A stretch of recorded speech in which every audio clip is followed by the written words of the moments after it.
What's going on, y'all? And welcome back to the A Show with the Kings, a pro wrestling podcast. I am Justin, back home from home, here with Meelz. What's going on? How was Virginia? It was great, man. It was super positive. I got to see my niece walk across that stage. You know, ain't nothing more proud. You know, ain't nothing making me more proud than that. You know what I'm Of saying? So course. shout out to my niece. I love her very dearly. We had a blast last weekend. So great. Sounds awesome. Listen, I have a few things. Okay. All right. One is Will Smith, Bad Boys 4. How do we feel about Will Smith's existence and the ethos again?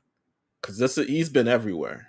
Like, Wait, it's kind of crazy. here's the thing. Everything. Here's the thing. You got to ask where he's been in black spaces. That's where he's been. Back in black spaces, and I think it's important to note that. I was having this conversation, I think yesterday, with a friend of mine. He's back in black spaces because I don't know if people saw that Marlon Wayans thing, the comedy special. What was it, last year, 2 years ago? About the slap, and he mentions in there at length that black people didn't feel like. And I hate we're going super deep, like a minute into the show. Hold on. Before you go in, turn your mic up. My mic is down? Yeah, your mic is down. You know why my mic is down? Because you always say that it's too loud. It's not loud in this instance. Okay, here we go. There we go. What about now? You're perfect. I want to make sure people hear you loud and clear. Okay, so loud and clear. Remember the Marlon Wayans comedy special? It's on HBO Max, I think. Still, I watched it. Yeah, I watched it. He talks at length, and this is for people who haven't seen it. He talks at length about how Will Smith is not considered traditionally black, right? And yes, they say that we kind of lost him really years ago when he started chasing kind of blockbuster movies and things like that. Yeah, I think, and Marlon properly predicted that the slap would bring him back closer to where we were, in that Will Smith always fashioned himself as he was perfect. And I think the one thing about the black experience is that it's not perfect. It is inherently imperfect, whether it be things that are outside our control or things that are inside our control. It is inherently imperfect a lot of times, right? Mm-hmm. So now that we've seen him fall, it's easier for us to let him back in. And I think what Will is doing smartly, because I don't feel like there's a tinge of like, to me, it doesn't feel like it's not organic. To me, it feels right, like because that's what I was going to ask. Because there's definitely instances that we've seen, right? Like someone decides they want to cross over to sort of a mass appeal or something along those lines, and then shit goes shaky for them, and suddenly they're on major display. Currently, I would like to say Jennifer Lopez, right? Right. Yeah, of course. Jennifer Lopez. That is the polar opposite of what's going on. So yeah, that's right. a polar opposite. Jennifer Lopez saying essentially she's going to be this big time star. She always mentions that she's from the Bronx just to kind of like leave that temperature in. But ultimately, like, she's left the Latina Puerto Rican experience for a very, very long time. And now shit is the shakiest it's ever been for her. And I don't know if she can ever make it back in a real way because people are questioning, like, what the fuck is she talking about? A sandwich and orange drink? What the fuck is the orange? Like, people have questions. Right. With Will, it doesn't seem like very like you said, doesn't seem like inorganic. Yeah, it's not inorganic because I think at the very least we know how he reacts to certain things and how he self-corrects a lot of things that he does, right?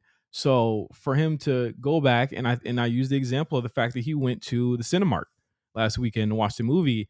That Cinemark is in Baldwin Hills. It's right in smack dab in the middle of where there are the only black population really in a concentrated area in Los Angeles, if anyone doesn't know. Baldwin Hills, I think Frank Ocean's referenced it on Super Rich Kids. He called it the Black Hollywood. You know, it's the Black Beverly Hills. There used to be a Baldwin Hills TV show on BET. You remember that? That's absolutely true. Yes. You know what I mean? Like what he said was absolutely true. That is the largest concentration of where black people are and where they stay and where they go to congregate. He went in that theater. He didn't make a big deal about it, and he surprised them afterwards, and he showed love. That was the type of campaigning he has not done in decades. You know what I'm saying? His movies were not inherently like that for us. And It And I was transcendent in a sense. Yeah, it was also actually really cool. There's a lot of things he's been doing to show you just the craft of what he does, showing that the work that he does. I mean, being next to Martin himself, who is in a lot of ways like we love Martin. You know what I'm Yes. saying? Hmm. And be real, a lot of people love Martin more than they love Chris Rock because Martin is never for however many blockbuster movies he's ever had, he could walk up the Baldwin Hills tomorrow and Yeah. it would be that type of love. Will Smith doing that is different because he is basically saying, "Yo, y'all supported me at my lowest, and we did. So let me show you guys that love back." And I think that that is a really cool kind of resurgence for him, and I'm actually rooting for him here. I thought I saw the movie last weekend. I thought it was fantastic. I thought it was really good. One of my favorite movies of the year. And I think Okay. that another thing about the movie Meals, part three I mentioned 2 years ago, 3 years ago, it was 4 years ago, that It was during our we were. I was like, we lived through two Bad Boys movies. This is yeah, crazy. yeah. No, one of them was like right before COVID. I think that's when the last one came out. No, I think it was. Was it right? I think it was after COVID. Oh, I it was felt. after COVID. It was 2 years ago. You're right. Yeah, yeah. Um, so like they actually was it Bad Boys for Yeah. Life? No, it definitely was because that was like one of the first times I went back to theaters. Oh, it's 2020. It was 2020. It came out in January because I saw it in Virginia. In fact, January 2020. it That's came crazy. it came Yo. out the weekend that I went to Virginia last before I came back home this year. It was 4 years ago. Wow. Yes, Look at how we bringing that together. That's exactly. insane. It was before pandemic. Wow. Exactly. It came out before then. I haven't seen I haven't seen my friend since before the pandemic. So I saw the movie then, and one of my biggest complaints then was that Martin didn't have a lot to do. And I said, Will is so up his own ass. In this movie, he has like two girls fighting over him. He got a son. He got all the best action scenes, and Martin's relegated to kind of a punchline. Well, you see now in this movie, again, I talk about Will's self correcting, and you know he has a large hand in these movies and producing them and getting the writers and things like that. Martin has magically a lot to do in this movie. He's having action Mm. scenes again. It feels like Bad Boys 2 again. You know what I mean? Like, and again, it's Will purpose, and Will is actually the one in the movie. If you haven't seen it, I'm not going to spoil it because I think you should see if you haven't seen it. Will is the one who's having issues and he's not, being the best Mike Lowry he can be in the movie. And I think it's symbolic of Will stepping aside for the first time in his career Right. and giving the spotlight to somebody else. And I thought that was, and not to say that he hasn't given the spotlight to Martin. I feel like he and Martin, Bad Boys 1 and 2, they were on the same level. You know what I mean? Yes. They were on the same level. 3, obviously, Martin's star had fallen a little bit, so I kind of get it. But here, it's him saying, "I don't give a fuck where Martin is. This guy can still give you. He can still put up 25 in a game for you, and that's what he did in the new Bad Boys." No, you're absolutely right. You're absolutely right. It's been a while. Martin doesn't do a lot of movies anymore. He doesn't actually do much of really anything in terms of the entertainment space anymore. So just to be able to see him in this, it's amazing. Kind of live through all the other stuff. It's amazing. So I'm definitely gonna go see it. My second thing. How do we feel about Jordan 1s in 2024? I'm not buying any. I have every Jordan 1 that I've ever wanted in my life. You know what I'm saying? I have Right. every single Jordan 1 that I've ever wanted in my life. I So, feel low key it doesn't go with things anymore. Am I bugging? oh, like you don't really wear them that much anymore. Yeah. Like I'm trying to think of like cuz I mean I wore them recently. But then also my other thing is I see so many other people wearing them. Like it's a basic ass shoe. It kind of is a basic shoe, right? But I see so many people. So I say this because, and I know he's never going to listen to this podcast, and I know no one ever going to snitch on me. So I'm watching this Chris Van Vliet interview. Yeah. This nigga on Jordan 1s, and I'm like, what is this shoe now? Is this like the wrestling white guy shoe? Like, is this the most like comfortable, like open gate? Niggas is rustling in the shoes. Niggas is wearing the mid versions of the shoes. Like, So now I'm kind of like rethinking Jordan ones of just like where do they kind of like exist now in 2024? I think most shoes have gone like lower. The trendy is like a little bit of a lower shoe now, like a low I, sole. I think we've seen the Jordan 1 get so popular that it became unpopular, because when it gets that popular, it becomes uh it becomes co-opted a bit by a Yeah, lot of different people, and I think that's what you're seeing right now. The shoe is still legendary, okay? Let's just get that out the way right there. I think there are a lot of things that come with that. To your point, Meals, that have probably turned you off to it. There's a lot of them. the You can walk Bucks. into you can walk there's a lot of colorways right now, right?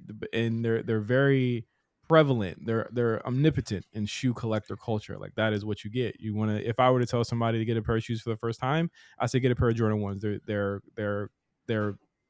I'd say the Adidas shell toes. Like, you can find them anywhere right now, right? And you can Yeah, find them for an affordable price, right?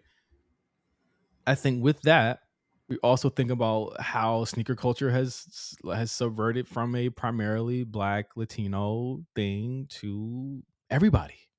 And it's yeah, it's kind of like how nerd culture, anime, comics, all that stuff is not nerd culture. Like, nerd culture is just culture now. So sneaker yeah. culture is just culture now. So it's not exclusive. And I think a lot of things in life, we are missing out on the exclusivity of things. Things are not exclusive anymore, and that's why people try so hard to make things exclusive. So it's not just like 2014, or 2016 band ones come out. You know what I mean? And everybody got to have them, but then everybody got them. You know what I mean? So it's like it's a give and take. It's a push and pull of what exclusive culture of what exclusive culture is. But I think Right. what you're seeing right now is full circle everybody being a sneakerhead now. And that's not cool anymore. No, it's not. I'm just like, bro, what is going? I'm like, can you? I'm gonna keep it real. Like, I haven't worn. I have so many sneakers from like the sneakers app era of my life, right? Where I go on sneakers app, I'd apply, I'd either get it or I don't. I won a pair of sneakers while on this podcast. Mind you, I've only worn those sneakers like 3 times. They're the off-white UNC ones. And I'm just like, why am I not wearing them? Um, but it's probably because it doesn't really go with the stuff that I have like that anymore. Or just it doesn't feel, I don't know. There's something about it. It just feels different now. I'm just like, I'm much more of a like, all right, let's go with a low. Let's go to dunks. Let's go to people gravitating towards the Fomeros. Let's I'm go not gonna with lie, like, looking at the shoes on my floor right now. I'm wearing a lot of, like, I've been wearing like Tyshawn twos that just came out. Those are my favorite mm, shoes right now. I've been wearing my Travis Scott black lows. That's really the only shoes I wear now. I look at my I, closet. I gotta get shoe boxes now because I got too many. But like, that's what I'm saying. Because like I legitimately go outside now. I mean, I don't. I'm not doing anything like major, and if I am, I'll go. Like when I used to work at when I worked at Complex, I was like, let me put on a good shoe, For but then again, no one. I'm gonna keep it like no one really there wore a good shoe, but um, I was like, let me put on a it's good so shoe. it's subverting everything. It's like sneaker culture is just everybody is culture now. Yeah, Like, if everything is culture, there is no culture, you this is know? true. And I think that's like it's sad in a lot of ways. It's cool that it's inclusive in that way, but it's also like what can people kind of have that's kind of popping? Because like sneaker culture used to be like, let me show off the shit that nobody else has. You know what I'm Right. saying? And now it's kind of like that's very few and far between. Like, I think like I'd be like, oh, I should put on some heat, but I'm like, does anybody care? Yeah, that's what I'm saying. I'm like, well, who the fuck cares? Like, I feel like, yeah, I was just like, what space am I in? And maybe it's because, I mean, you work remotely, I work remotely. We're not in the public sphere as much as we used to, right? Um, and I mean, I don't even think most other people was, but I feel like the pandemic did something where it's like, does anyone care anymore? They care about And skibbity toilet now. what's that? Exactly. They care about skibbity. I'm pretty sure DMV Oh will God! Oh my God! All be right, able I to just tell us what googled it. skibbity toilet is. He's young enough, or Okay. Jalen, or somebody from our Discord will know what it is. Um, I got a quick office hours because I've been interviewing. I've been Let's do it. interviewing. I am interviewing primarily in the gaming space. Okay, Good for you. and I really like working in gaming. I think that it is a really cool place to be. I think there's a lot of creative people there that are there that I just didn't find in music and entertainment. Um, I think there, even with all of its hangups and layoffs, I still think that there is a opportunity, whether it be through indies or elsewhere, that you could have a meaningful place of employment within gaming. Um, so I'm still trying. I had such a great experience where I was before I got let go. And I interviewed yesterday with an indie company. Not gonna say the name. Tell me why. And this is for like a senior position, right? Mm-hmm. I'm in the interview and they're just like, well, first red flag. What would you do if we had to do a conference or like an E3 like conference and we had no budget and no resources? How would you market something? And I'm like, well, you What? fucking wouldn't. Yeah, you wouldn't do it. You wouldn't fucking do it at all. I'm just like, I bullshitted. I was like, okay, maybe that's just like a just a little trick question, a little challenge, softball, right? Yeah. And they said, well, given, and I said, well, maybe we can do something outside of the conference itself. I said, no, what if same parameters, the CEO says you have to do it? And I said, red flag number two. I'm like, Yeah. You have I'm to. going, I'm going to the CEO and telling him why we can't do this because it makes no sense. And I'm like, that's not cool. Next question. What do you feel about uh crunch? And I don't know if you know what the crunch is, Meelz. It's basically crunch is where a team of developers or marketers or whatever within the gaming space, they work overtime and over their hours in order to get something complete. Oh nah. I'll be like, oh nah. I said, well, pressure on the job is unavoidable, but I think that with crunch, you have to give people their time to rest and their time to have a mental break and work life balance. And I gave an honest answer, and I was just like, she just kind of wasn't having it. Like the hiring person just wasn't kind of having it, and I was just like, well, that's really kind of like my answer right there. I don't really know what else to say. And at Yeah. that point, mentally, I'm like, I don't want this job. You know what I'm saying? Yeah. I'm like, I don't want to be here. I don't even want to be having this conversation with you right now because this is Pretty crazy. much, yeah. This Yeah. is fucking crazy, right? So then they say, how would you go about giving someone constructive criticism on the job? And I say, oh, well, we'll set up a one-on-one and we'll come up with a list of things that we can do to improve the relationship or improve what's going on. We can go from there. Because I'm the type of person, like, in the position that I was going for, I would have been leading a team. Mm-hmm. You don't want to lead your team with like, all right, y'all niggas got warnings. You know what I'm saying? Like, you don't want to lead your team with that. Like, Yeah. I've worked for some really shitty bosses and I want to do things differently. And I think I have a lot to offer and as far as helping people grow. You know what I mean? I've worked with, I mean, me and you have worked with a lot of people here at RNC and everywhere. It's like we have experience doing that. You know what I'm saying? Mm-hmm. And I'm relaying those skills to this and just being like, hey, like I don't want to, like, mistakes are going to be made, but accountability is key. I'm like, I could have been doing things better, and I'll be the first person to take accountability for certain things. And then that person, you know what I'm saying, it's just about accountability. And then the person came back with, well, what if it was their fault? Like, what if there was no accountability to be had? What if it, yeah, what if it was, I was like, this I sounds was like, personal. you want me to fire somebody? Like, I was just like, I just don't think I'm cutthroat enough for this. And it's really, and this whole interview was just crazy. They literally, and then the last red flag was there was a couple. One of them was, this is kind of like a startup type vibe. It's only 74 people that work here, and we're always in office. Oh Meals. yeah, I yeah, nah. I I would was have about shut the Zoom. Bro, I was about to hang up the fucking phone.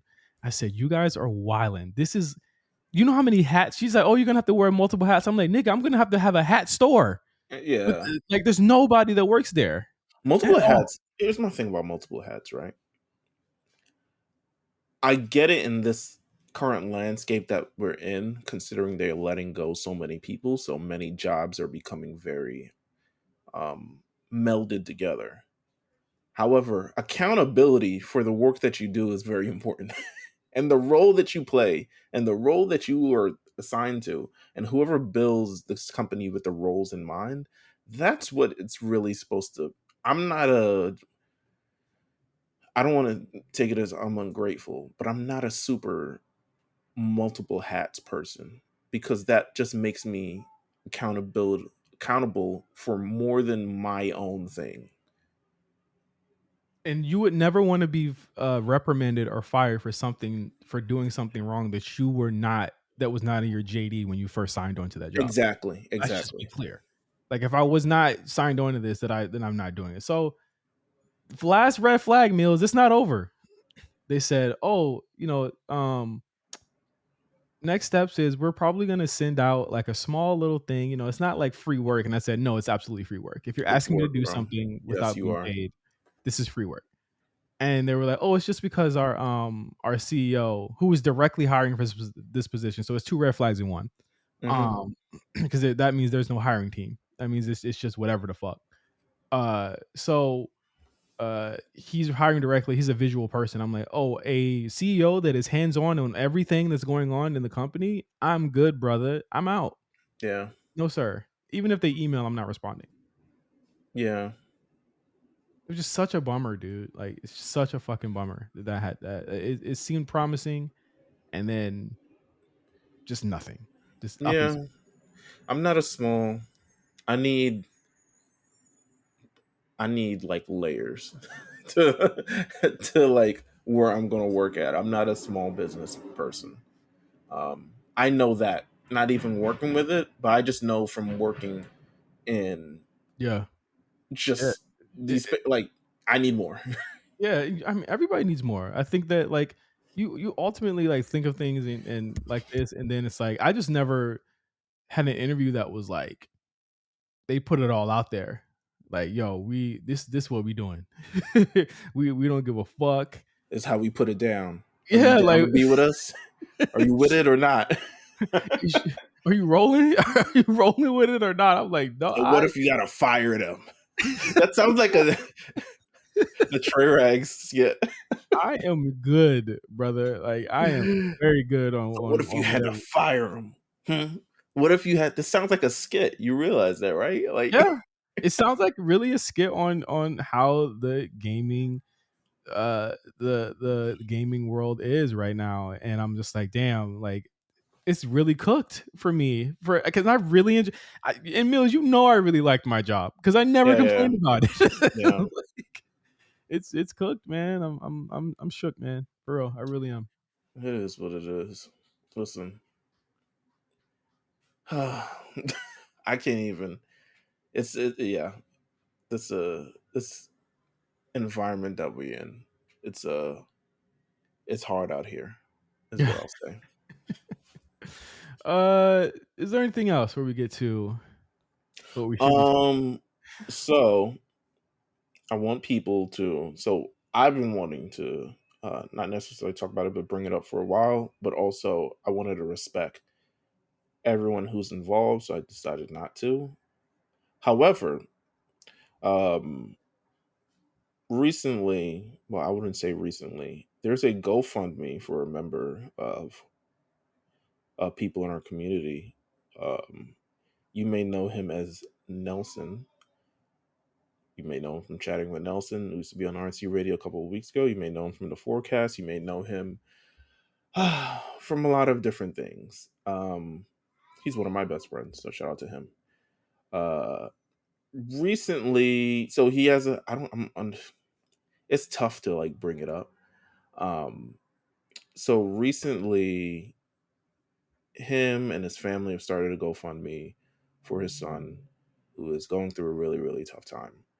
And before I don't want to get into too many detail, it's honestly all in the GoFundMe because it's making me very very choked up. However, um, there's a GoFundMe for his son. He's going through a very very rough time right now. They have thus far raised over $18,000, which is incredible. Their goal is to raise $25,000. So, being that we have experience with this fundraising thing, we've done this for a while. I'm going to share this fundraiser on everything that I have and everything the A Show has. And we would implore our community, if you have anything to donate, if you have anything to give, uh, please do. All the details are in the GoFundMe. And yeah, you know, shout out to Nelson, shout out to Sebi, shout out to everyone involved. So yeah, we're pushing. He's making great progress, is what I've heard. Um, but yeah, this is for Sebastian, big Cody fan. Oh my god, he's a big Cody fan. Shout out to Hmm. him. He didn't, and we were hoping that he would be able to see Cody finish his story, but Cody did finish his story. So I feel like he gets to live in this existence as well, where Cody has finished his story. But we're gonna share this GoFundMe. It would be great if everyone could donate. It would be great if you have a little bit, you could donate here. We will donate. So yeah, please share it and donate if you can, and just give anything. And shout out to Nelson and his family. And, Um, and really, if I could say a few words too, like if anything, like Nelson is just a really good guy. I can remember Nelson coming to my job out in LA 5 years ago, 6 years ago, to do an interview he with me. met both of us before we met both of us. Yeah, exactly. He pulled up to my job and he honestly I had one of the best interviews I've ever had with this guy. And I think from that moment I've always respected him and always had so much love for him. And this isn't just me blowing smoke. Like this is a really good guy. You know what I mean? And um his son is incredible. You know what I mean? And he is incredible for fighting through what he's fighting through right now. And like Meal said, if there's anything that you guys can do or give or possibly um you know do to help, that every little bit counts. You know what I'm saying? So shout out to Nelson, shout out to Seb. And yeah. That is that. Please donate if you can. If let me see, is there anything else we didn't talk to? No, I think everything else is fine. Shout out to all of our new patrons. Shout out to Caleb. Shout out to everybody who's joined our Patreon lately. This episode, I guess, like last episode, will be free because it's a prediction episode. Because Clash at the Castle, Clash of the Champions, Clash at the Castle is coming this Saturday. Uh, so we got actually quite a bit to talk about on Shit, this we got to do episode. predictions. Holy fuck. Yeah, that's what I'm saying. Clash at the Castle. Come on, Clash at the Castle. Fucking hell. All right. So but You before back we, 1 week, it's a pay per view. You come back the next week, there's another pay per view. Listen, bro, these motherfuckers don't stop working. and there was a pay per view last week. Don't we got to talk about it as well? This PLE NXT Battleground. Bro, I thought it was deadline. I typed deadline in the shit. Let me bring it up right now. Okay, NXT Battleground. Let's get to it. Let's get our thoughts on this. And shout out to Quan and Cyrus as well. Had a great show last week. And I mean, first off, before we get to anything, how do you feel about Sexy Red? The Sexy Red experiment, if you will. Listen, Sexy Red. I feel like there's two Sexy Reds that exist. There's one that lives in wrestling, which everyone is beloved, and Shawn Michaels, and it's cute, and it's like, oh my god, don't we love Sexy Red? And then there's the real Sexy Red, Who was who's bringing thrown, down the black woman. yeah, in stations and having fights and probably voting Republican and All all right, this this other is shit. this is her first fight we've seen, and that like I think it's weird that wrestling sites This uh, is true. I are thought it was weird. I was like, bro, y'all don't need content that bad. yeah. There's a level of like, like what are y'all trying to It's do here? like wrestling sites who cover that former WWE Hall of Famer Donald Trump has been indicted on 34 different counts. Did someone report that? Yes, they did. Jesus Christ! They And do again, it all the time. Anytime Donald Trump does something, it's WWE Hall of Famer Donald Trump. what's wrong with you niggas, man? Anyway, I uh, like Sexy Red. She I like didn't. What did she contribute much to the show? I think she just kind of kicked it off, and then she had a couple segments backstage, and then she did a couple social things. It was yeah, very much so like, we're doing, obviously this is some sort of brand collaboration. yeah. It's like, this was just a campaign. This is a regular campaign at my old job, to be honest with you. Like, Yeah, this is Complex Con for me. yeah, like what she did was again.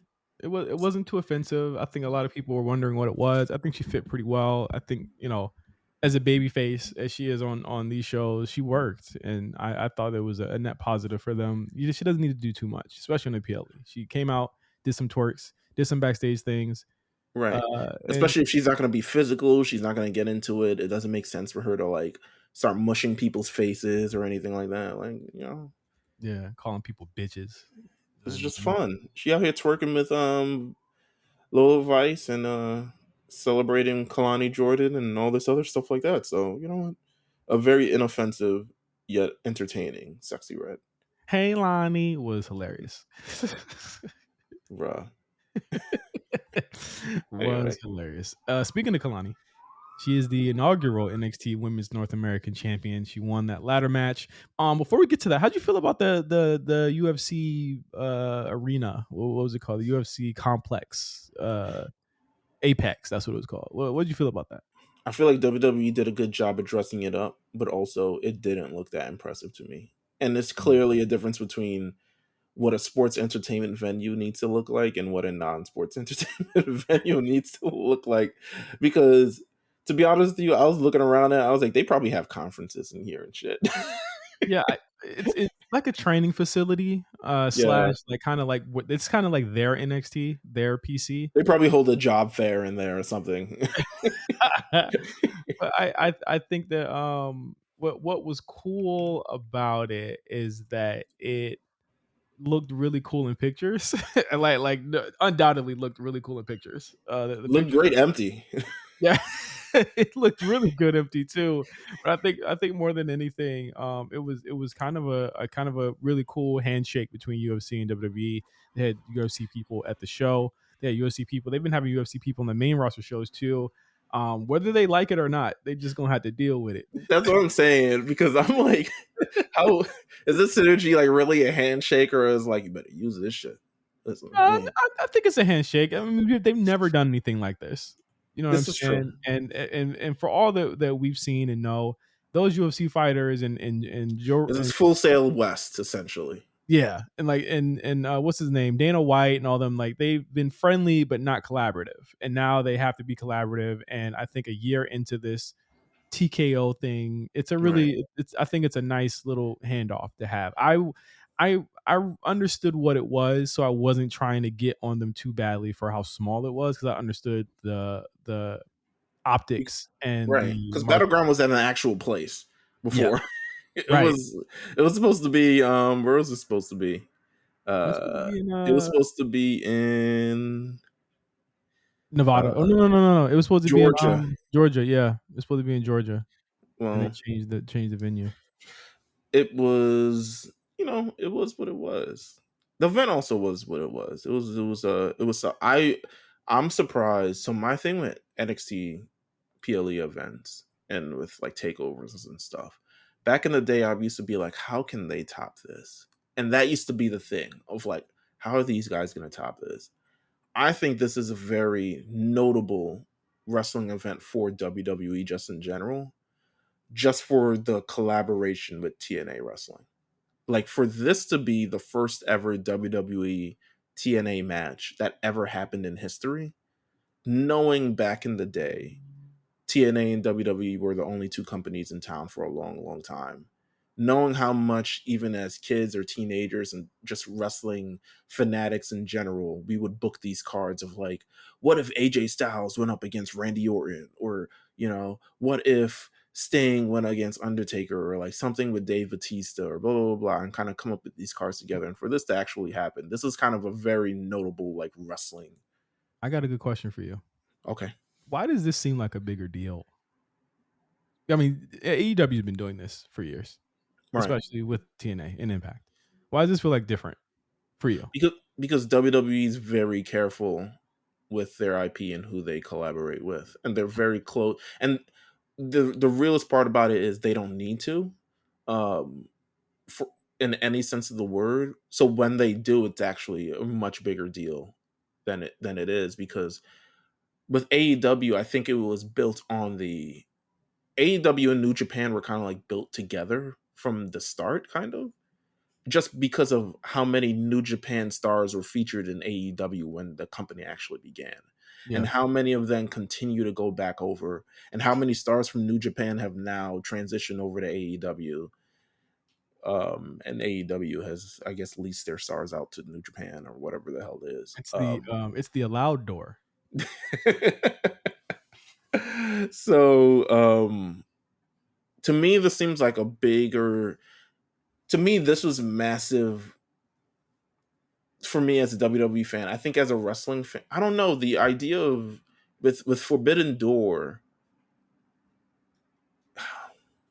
there's just already been, I don't know, it's not really done. It's not Just say done as it. I mean, well. it just feels like a bigger deal. I mean, they Yeah, it's a bigger company. You know what I I mean? think Like, it's, yeah, I think this is notable for it happening the first time, but I feel like Forbidden Door, especially this year, could be better if there is actually like strong creative going into it, as opposed to we're announcing these matches and im- having these matches because imagine of there being strong anything that has to do with this company. But anyway, listen. Kalani Jordan wins the title. Were you going for Lash Legend? Were you going for anyone else? I What did was going for, I had predicted Sol Ruka. I okay. thought Sol Ruka was going to walk away with this. I think she's, when I think of people like, we're going to talk about Braun in a bit. When I think about people who I feel like can transition on the main roster, I think of Sol Ruka. Um, because of her finisher, because of her look, I think she's come along a great way in the ring. And I think she's just great. Yeah. Kalani I Jordan was a surprise, but I'm not I'm not mad about upset it. about it. I Yeah. think with Kalani, right? The issue that I have here is that she has been losing on TV a lot before this. She I any match you saw her on, she was losing. So it was one of those like old Vinceisms where you'd have someone lose a lot and then miraculously win, which Yeah. I'm not a fan of. And then even more than that, right? You have this kind of like the sense that um with this with this victory, like what's going to happen from it? This is their attempt to try and give her something because she needs personality. She is very dry to me as a babyface. I Oh think yeah. there are much stronger baby faces, and I think Lash Legend will be, when that happens, which it seems like they're ready for, a much stronger baby face than Kalani Jordan. Um, She's like wrestling Malika Andrews, is what I yeah, say. yeah, that's a good one. I, I don't know. I just, I don't know. She She doesn't do I'm much. No, she doesn't. And um it comes off very, I guess, corny in a sense. Um it comes off very high schoolish. Like I remember when I first saw it, I was like, "Oh, your mother knew you got a nose ring on?" Like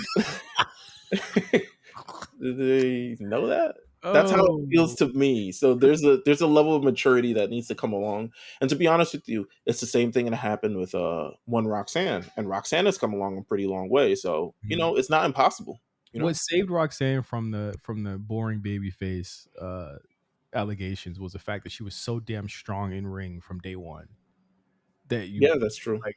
And we'll get into this in a second. You know, with her match with Jordan Grace, she's just so good. I don't even care. You know what I'm saying? Like I don't even The mind. niggas was starting to turn on her. True. They were big. It's because of, and that's one thing you don't necessarily want as a champion or a contender. And Mhm. that's why they eventually had to turn Roxanne, because people were just ultimately turning on everything that she did. Right. Right. Absolutely. Absolutely. Really well fought win. I thought she was. I thought everyone worked hard. You know, at least, and then they had Michin in there, and she was. I think play ring general there, especially in that match where you have no Roxanne, no Zoe Stark, nobody that usually is in these matches with them. Hmm. I would honestly say that Fallon Henley's kind of turning into a ring general herself there, but you know, seeing her improvement has also been really good, really been cool to see as well.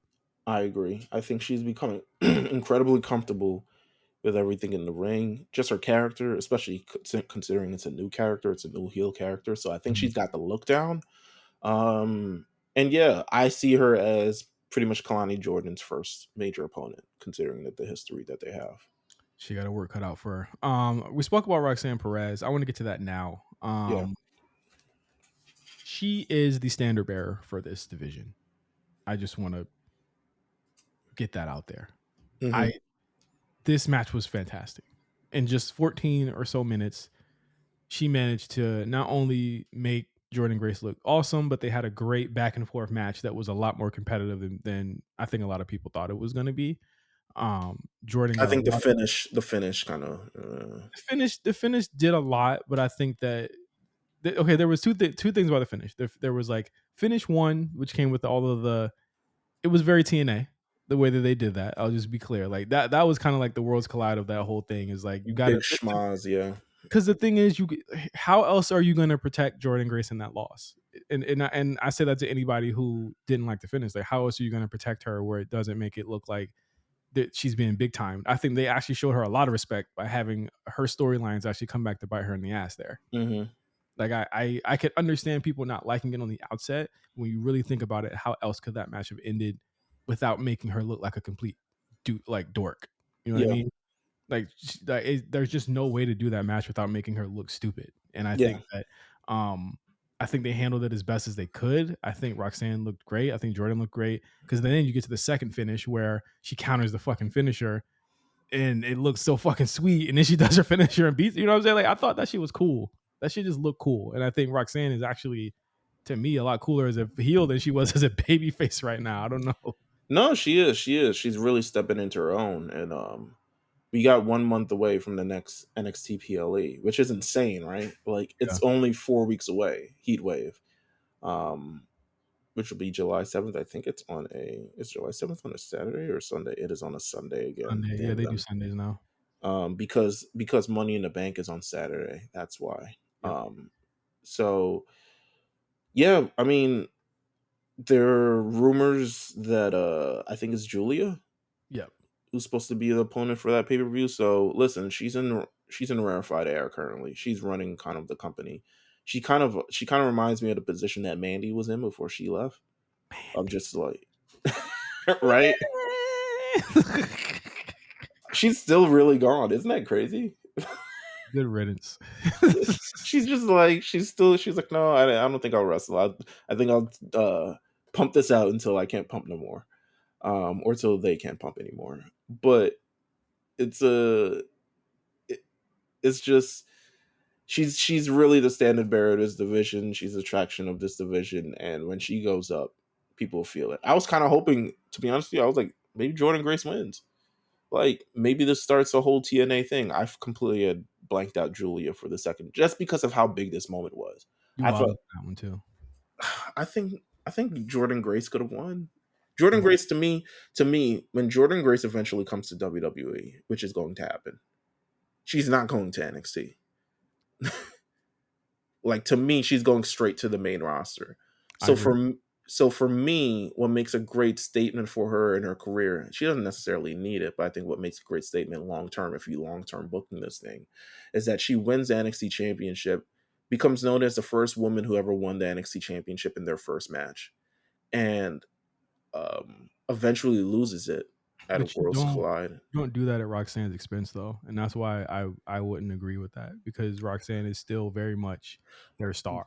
But I think you can still pull off the Roxanne versus Julia match, even if it had a title or not. In fact, then it becomes a little bit more interesting because now you're like, you don't have the title up at stake and you can kind of go whichever way, even though I think they'll have Julia win and you can kind of send Roxanne off a little bit. But there's also the issue of the fact that Roxanne's story hasn't escalated that much yet for her to have gotten her comeuppance this early against Jordan Grace. I think I don't know if you saw the segment with her and CM Punk after the show, and where I was I like, did. oh yeah, and that point I'm like, oh, they're gonna go there with her, where it's like, oh, she's just gonna go crazy. She's becoming basically like AJ in a lot of ways, and I think that the story hasn't escalated enough where she needed to have that come up in yet. I think that I don't think we've reached the peak of her issues with Ava for that to happen, and that's why Mm, that's another thing. It's like I feel like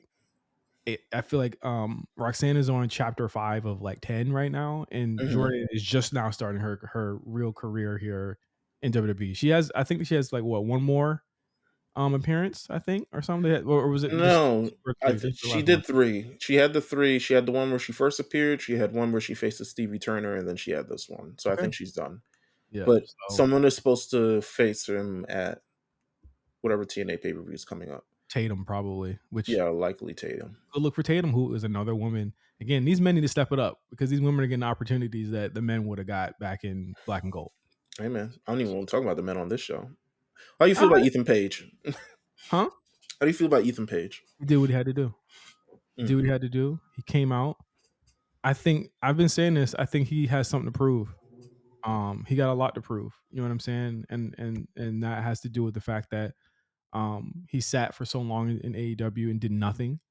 And there was a lot of times where it was put into question, like if he was ever good at all. I can say that personally, I wasn't too familiar with his game, but I didn't hate what I saw. Again, if the idea behind Ethan Page is that they signed him to be a worker in this division that sorely needs somebody that is experienced at what they're doing, even though you kind of have like I mean the amount of people that are like that in the company, and I think after Dijak left, you were at a huge disadvantage with people who can actually work at a high level like that. You can count on one hand the tag team champions. What's his name? Crazy dude, Mick Foley dude, Gacy, who was actually on the Indies for a while, and that's it. Where's he been? Where's he been? I don't. I would guess that if he's not around, he's probably injured or something. Oh yeah, But probably. there's not a lot, and I think what Ethan did was he and Trick had a pretty competitive match that was over 10 minutes, which Trick really needs right now. It was like a And TV match.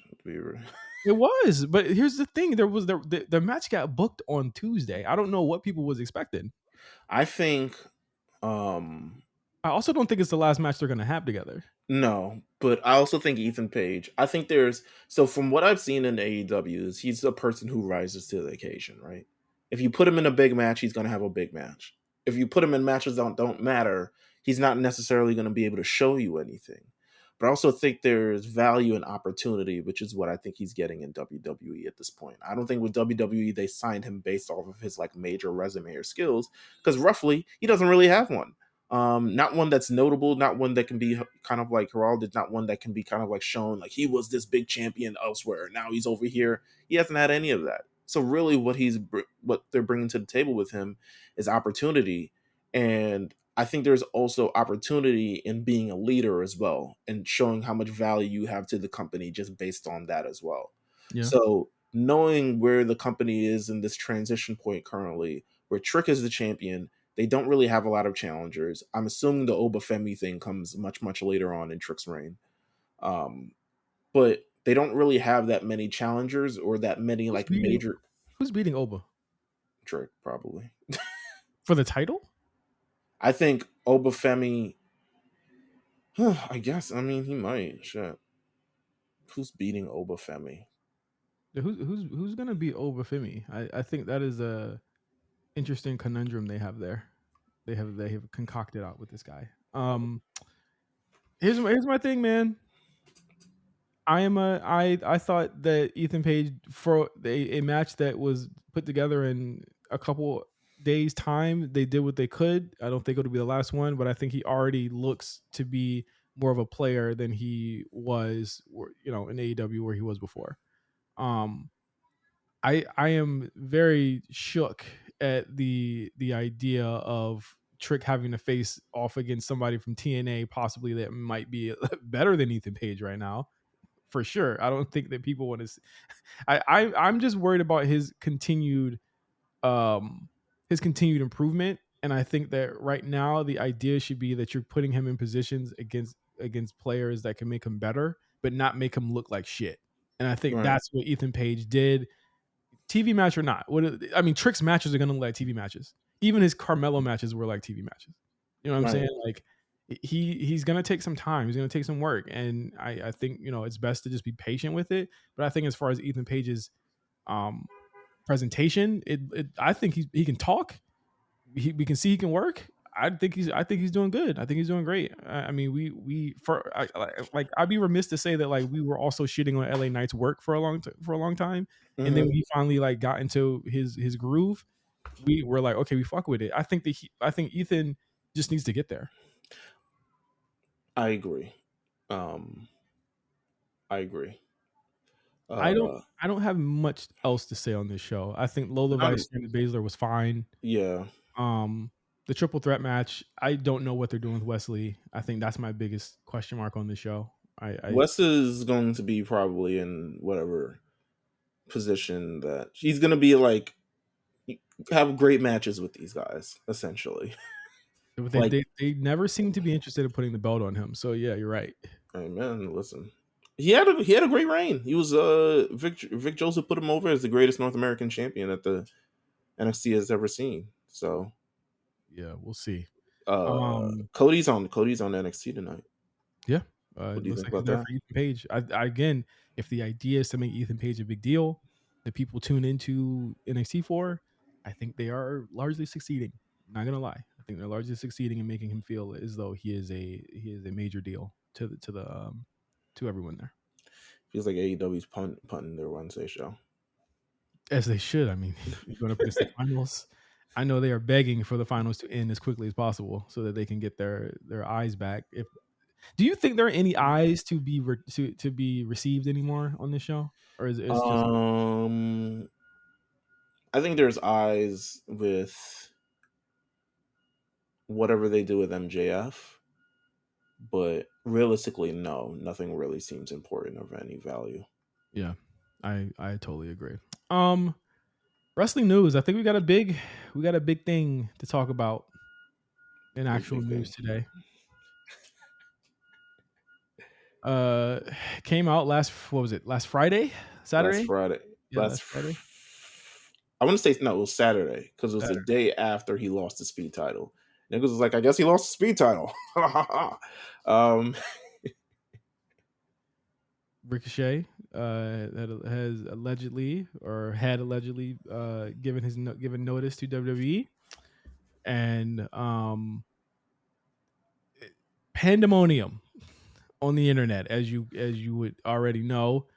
Will Ospreay, of course, made some comments about Ricochet a couple of weeks prior, and said if he wants to run it, I feel like we can run it, and he can finally unleash the real Ricochet. That was the thing, the real one. The real Ricochet that we haven't seen in 10 years. It's the real one now, Meelz. There was a back and forth between a lot of different outlets. Wrestling Observer said it was up in the air. Then PW Insider said, no, it is not up in the air. Then Fightful said, no, we agree. It is definitely not up in the air. It is on the ground. He had given notice to WWE saying he was wrapping up this summer and he only had one date left, and that was on Monday Night Raw. And we're going to talk about that a little bit later. And that was where it was. Or I guess we could talk about that now because I mean, there's not much else to talk about his story on Raw. But Monday was his last date. Boy, We have was it heard, allegedly? It's well, allegedly. we have heard a lot. We've heard a lot. We don't know what it is. I guess. If I had to be a betting man, if I had to be a betting man, Mhm. it was his last date. But anything can happen.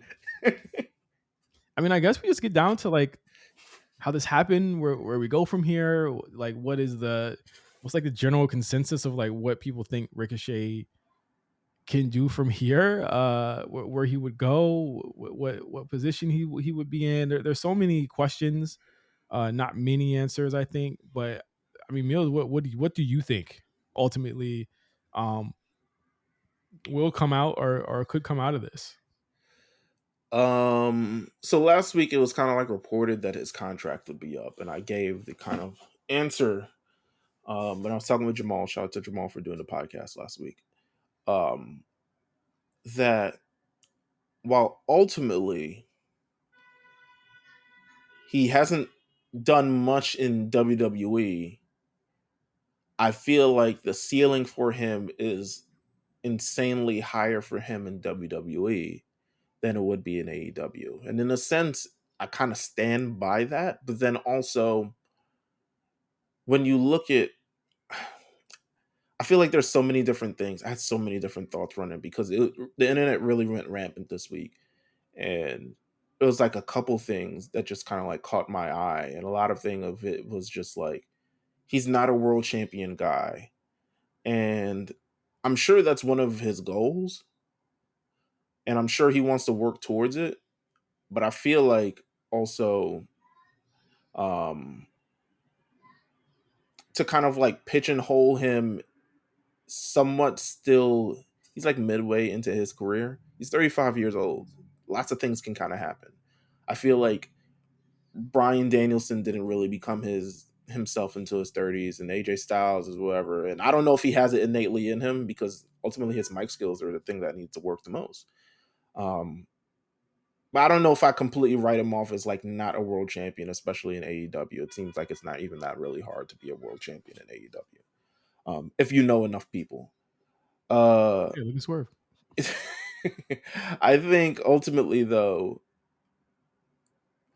this kind of reminds me of the Cesaro thing, where I'm not really mad at kind of like where it goes. Because on one hand, he stays in WWE and the ceiling for him has been reached. It has been reached a long, long time ago. He clearly, just by the booking of him over the last 6 years, I'll go 5 or 4. Just with booking him for 4 years, there's a hard ceiling with him, and there's a hard cap with him that they're not willing to really break past. And maybe it's because his charisma or his mic skills or whatever, rather. But there's something that they're not. He has not, like, I've talked about this in the Discord. He's not had a major one-on-one pay-per-view match on the main roster other than Logan Paul since his Brock Lesnar match, which was before the pandemic. He has not faced anyone of the upper echelon of the WWE. He's never had a one-on-one match with Kevin Owens. He's never had a one-on-one match with Rey Mysterio.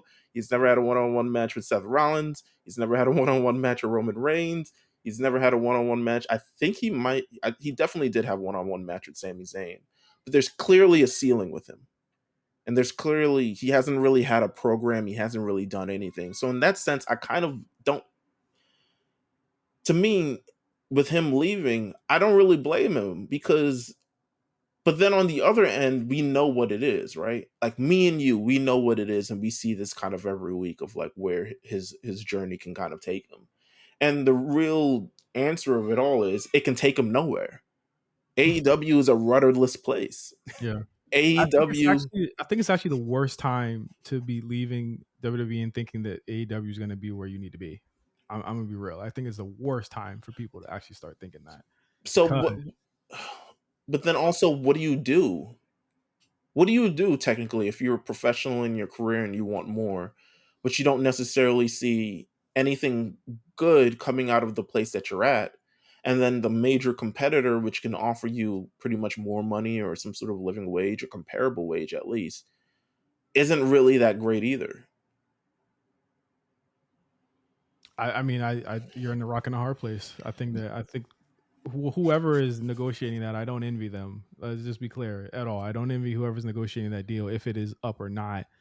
Or I mean, if it's up in the air or on the ground, whatever they want to call it. But like, I think for Ricochet, it is a very, like, I can agree that there hasn't been much upward momentum for him, but I also, I mean, even on the other end, Meelz, it's like who would I be putting over? Who would I be putting him over at the time when you're saying all these things should be happening? It's like there was a whole bloodline shit going on.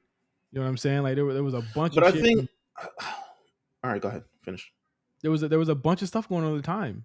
Like that's just real. There was a lot of stuff going on at that time that I don't think it needs to necessarily be over in a sense. And I don't think the conversation is like putting him over these things or including him in these major things, because you know where you have your pillars in the company and you know where your bread is buttered. But I also feel like for him not to be included in at least some of the, like, where. Montez Ford has had a match with Roman Reigns, right? Oh, you're just talking about Roman. I think But I no, think where. but like, for instance, right? He had this Shinsuke Nakamura thing. Never led to a pay-per-view match, but he got beat up, he got a whole thing, and it was in service to a Cody feud that quite honestly could have been a Ricochet feud if they really wanted to go about it, because the real hallmark of this was the Shinsuke Nakamura piece of it that they were getting over. Seth Rollins is out here. He wins or loses the feud, then what? My thing is, you give the opportunity for development by putting him in these certain situations that provide him opportunity to break outside of a show. And if you don't give people the opportunity to be able to do that, they will never be able to overcome their shortcomings. But you Brian, say like it Daniel was in Bryan, service. Daniel You say it was in Bryan. service to another to a Cody feud, but I'm like, but Ricochet he's not more over than Cody is in any given point, in any given time. No, of course, but look at where Cody was before he left, and think of where Ricochet was. Ricochet He's is. not doing cartwheels right now, No, bro. no, no, but that's not the point. I mean, I get it, but it's not that he's not doing cartwheels.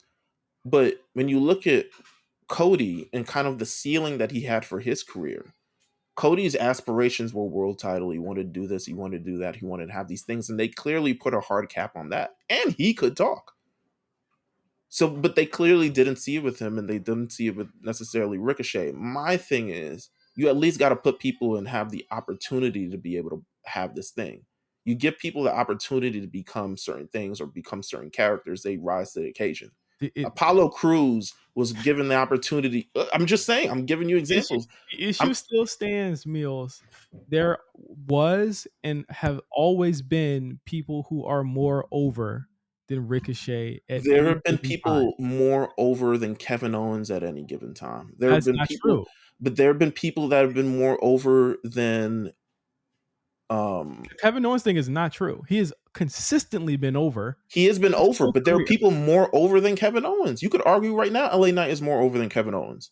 Not in the past 5 years. That's what I'm saying. But here's the thing: you got to give people the opportunity too. It's not you can say like, "Oh, this person's more over and this person's more over," and I get what you're saying by that. You're like, okay, for me, it's the argument that we have with the challenge, right? With Leroy. Leroy has never been the best challenger on any season that he had, And you told me that, and that and is now true. I'm giving you that same thing back, and I'm like, well, And Leroy just needs a chance. I'm just like, well, I mean, and, he gets mad chances. The and only thing that he's good at is being funny in the house, and and Ricochet is only good at being funny in the house. I'm telling you that the opportunity to be able to have this sometimes sometimes you give people the opportunity to do this, they can show you different things that they have. And I'm going to point to the examples of Daniel Bryan when he was given the opportunity when he was world heavyweight champion back in 2010, 2011. And you didn't know you had this side of Daniel Bryan until you actually saw it. Apollo Crews, when he had the Nigerian gimmick, no one knew that he had that within him, but you give him the opportunity to, and suddenly he's in a major match at WrestleMania. And he has at least that. With Ricochet, there was never any real attempt at develop, not even an attempt How at do you development. know that there was no attempt? There was no attempt because I watched it with my own eyes. What do you How do you know mean? there was no attempt? Were you in the creative meetings with him? Were you cutting promos with him? Were you doing the My thing pre-tapes with is him? on television is the only thing I can go off of, right? Right. And on television, there was no attempt at development with Ricochet. Is all I'm saying. That's all I'm saying. Is that when you look at it, when you look at things, he was putting these great matches and he would have notable wins, but the wins wouldn't lead to anything. He had a bunch of notable wins over Judgment Day literally a month ago. Then he had to talk. He had notable wins over Judgment Day a month ago. But then he had to actually He did talk. not. He didn't even talk. He did talk. He did not talk I've during that watched these Judgment Day shows. thing. I've watched these I shows, I'm Mills. here He had with to talk. you. What's up, homeboy? I really Listen, like that. I heard it. I understand. However, the opportunity for development wasn't there. It led to nothing. You know how. Here's the thing, right? There was a point in my fandom of Ricochet because remember we were on the same show and I said he needs to win the NXT title. I know people that had listened to our show remember me saying shit like that. Mm-hmm. And he never won the NXT title. And you'll notice I backed off on that talk a long time ago. I never Mm-hmm. even complained. Let me just be honest. On this show, I've never even complained about it because at a certain point I said, you know what, man? I think of him higher Then than I he agree might with be. you. Huh? I agree with you. I said at one point, I said I might think of him. I'm sure he's a cool guy. I met I'm listen. I'm sure he's much better, I think he's better than he might be portrayed, or not even portrayed. He's much better than I think that is because when I look at the amount of talent, I'm looking at the roster right now. I'm looking at the amount of talent there. I'm like, well, this person can talk and do this. This person can do this and do this. This person can do this and do this. Yeah, they deserve. Like, I'm not gonna say he don't deserve to get the bag. For sure, go get the bag. But there has never been a time in his career in WWE, even in NXT, when I was saying he was supposed to be NXT champion, who was there? Adam Cole, Aleister Black, mad other people that were moving the needle in ways that I just think he was like. There was a point in NXT where he was the reason why they were doing really good live event revenue. I'm never going to take that away from him. That is a fact. That is a fucking fact. However, I think that there's definitely a point, Meelz, where we just have to call a spade and say, yo, it just might not have worked out for him the way that we wanted it to.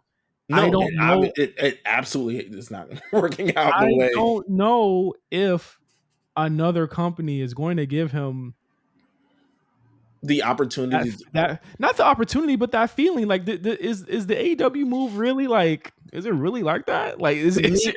Oh well, you got a pun there, huh? Is it really like that? But no, like, to me, the AEW move, it's one, silly. signals more. To me, it's more money. So you're putting a rock in a hard place, and you're determined all the great factors of like what would drag you to one place or the other, and ultimately, maybe at this point, you're choosing the money, and hopefully, somewhere fresh will present a fresh opportunity for you, because clearly, sometimes you stay in a certain situations for a long time, and you feel like you're being taken granted of, whether that's actually true or not.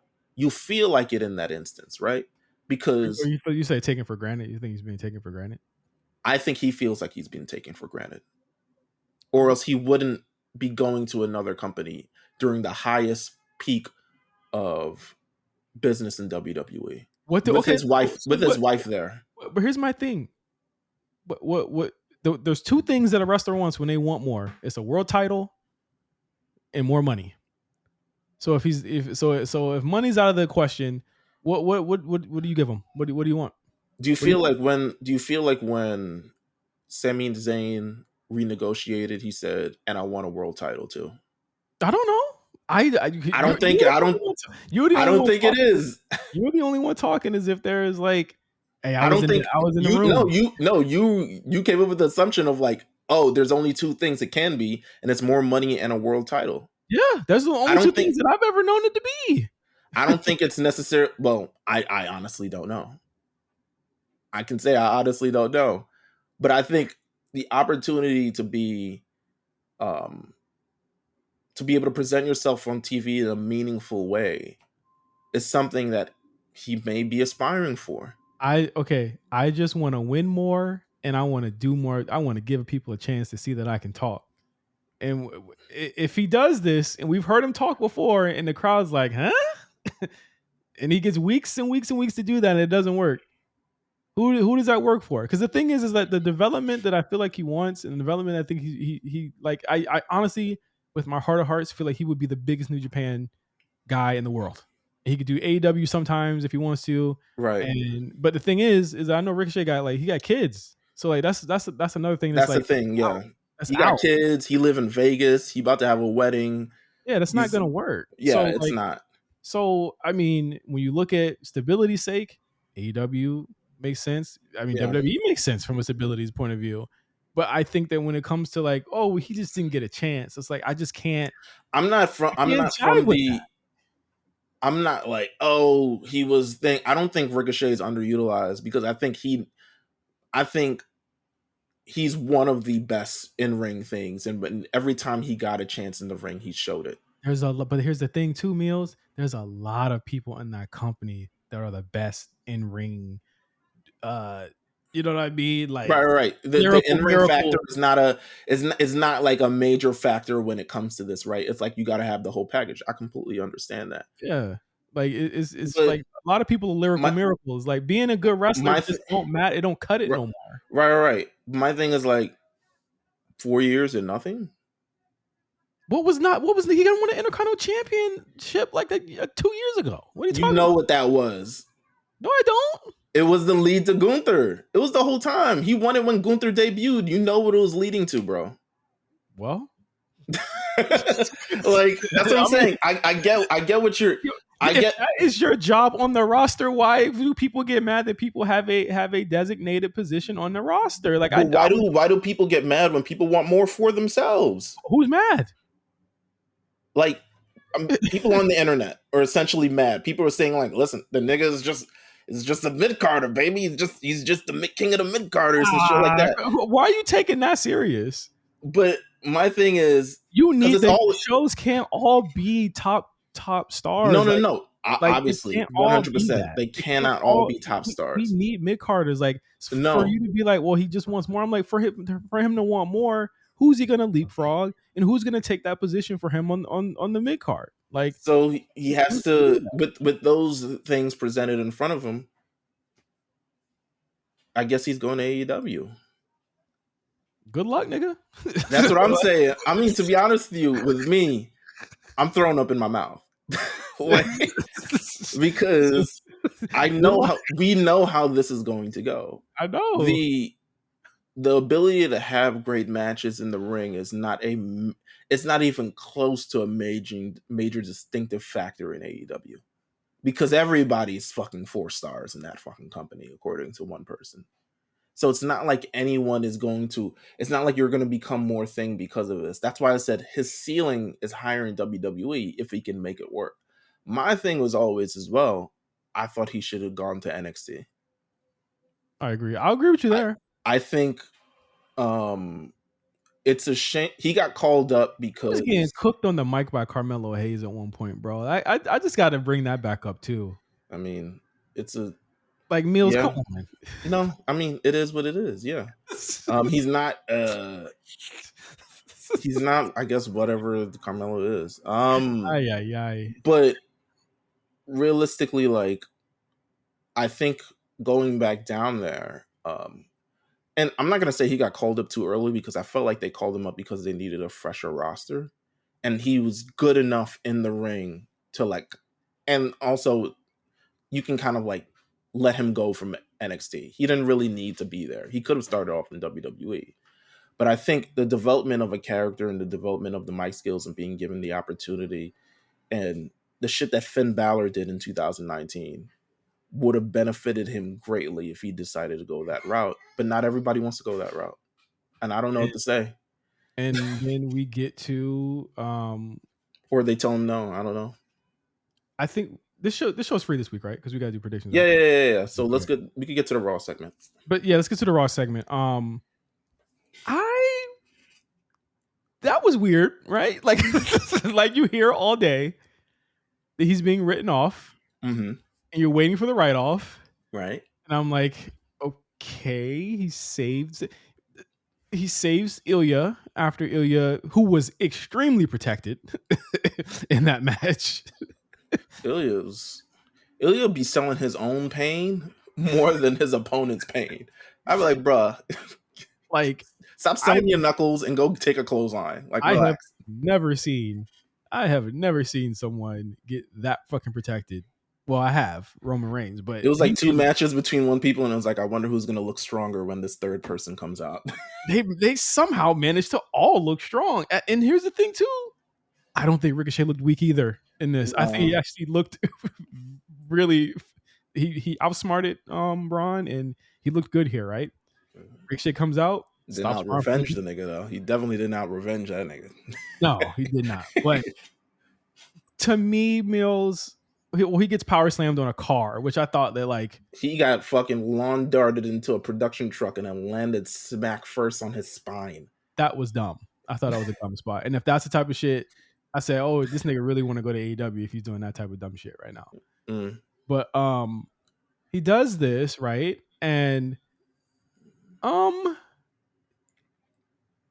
here's the thing. It didn't feel like a write-off to me. So here's what I would say. And He put a thumbs up. Like I was like, what are you trying to say something? He not dead. Ricochet not dead. But my thing is, if we didn't know his contract was ending, you wouldn't think it was a write-off, which is probably why it's not like fully like they didn't throw him into the fire and like, well, They didn't do what they did to Spirit Squad, essentially.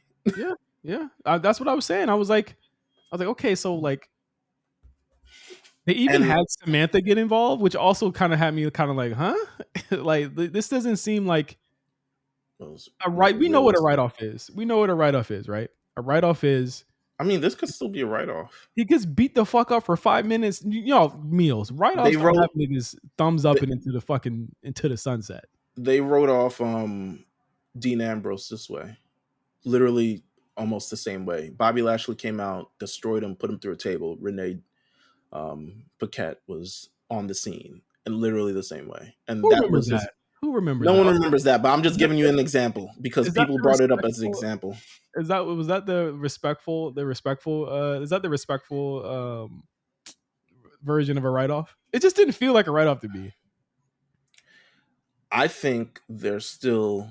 I think they left the door 5% open because, to be honest with you, I don't think it's a fully done deal yet. Mm-hmm. Now, could it be a done deal in the next couple weeks? Sure, but to me, they're writing him off. The quick way to write here's and there's another thing about this too, right? I feel like WWE, they'll lose someone in free agency and be like, okay. But I don't think they want to lose anyone on the main roster. Yeah. I don't think Everyone's they're in getting the here's another thing that kind of goes to your theory. Everyone is resigning right now. Gable is everyone. resigning. McIntyre's resigning. Damien's resigning. Ray and Dom resigning. Becky's taking a break, but you already know they've already said The like a only lot one of that's up in the air right now is Natalia, apparently. she's coming back. But like I don't know. what about what don't you know, nigga? I don't know, bro. She might be like, listen, it's time for something new. I'm trying to lease out my gym to other people. All right, cool. Got in, nigga. But what what about Ricochet is holding this whole thing up? I was like, if everyone else is like cool, what's going on? Like what is that's why I'm just like, all right, man. Like, are you sniffing your own farts or like what's Do going you on? do Like you feel like I don't know, it depends. It kind of really it's really in WWE's court at this point. yeah, WWE, give him the world title, y'all. Then It's not the world title, but it's like, yeah, all give right, him the world title, y'all. There you go. here's what I want. Here's what I would like. Can we agree to this on some kind of terms? Bro, And if you they act like can't, you'll be having him slip and fall and doo doo face first, bro. It never happens, bro. no, it's not. I mean, that's not what it is. But I'm just saying. I feel like the doors still creaked open, essentially. I Okay. feel like the deal, I mean, it's definitely not finalized yet. Everyone's running with the thing of like, yo, he's going to AEW, that's for sure. And if I was a betting man, I'm saying he's going to AEW. Because to be honest with you, even in, you would have, considering everything that happened in the past 4 days, is starkly different than anybody else whose contract is ending. They didn't say, Gable, your contract is coming to a close next week. Just in case you don't go, we're going to slam you through a table with Otis and throw you in a trash can. You know what I'm saying? With Becky and her thing coming up, they didn't say, oh, we're immediately going to just destroy you in a certain way. I think with Ricochet losing the speed title on Friday, and then the news coming out over the weekend, and this coming out on Saturday, to me, it points to a large indication that he's not coming back. I'll be real. That's whack. I think it's whack too. I'm Okay. not a I'm not a fan of the decision. It's whack on both ends. I agree. I don't think I'm not a fan of the decision on both ends. I think he should stay. I think his wife is there. I think the money is going to become there, and I think eventually it happens for people if it's meant to happen for you.